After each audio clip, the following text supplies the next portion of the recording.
দিদি, আজকে যে 21শে জুলাই এই শহীদ সভায় আসলেন, এই শহীদ সভায় কি বার্তা নিতে চান এবং দিদির কাছ মুখ থেকে কি শুনতে চান?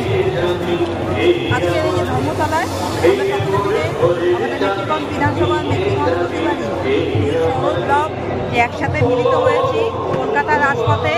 গতকালও আমরা ঠিক একই দিনে কলকাতা রাজপথে সামিল হয়েছিলাম এবং আজকে শহীদ সমাবেশকে সাফল্যমণ্ডিত করার লক্ষ্যে এবং প্রতিবাদের ন্যায় এবারও অগণিত মানুষ এখানে এসে আমরা সকলে মমতা বন্দ্যোপাধ্যায়ের অনুগত সৈনিক হয়ে আজকে রাজপথে সামিল হয়েছি এবং বছর মিলে বিধানসভা ভোটকে বর্তমানে পাখির চোখ করে কাটাতে লাগছে মানুষ। আজকে এখানে সারা পশ্চিমবঙ্গের মানুষ আজকে এখানে এসে যোগদান করেছে।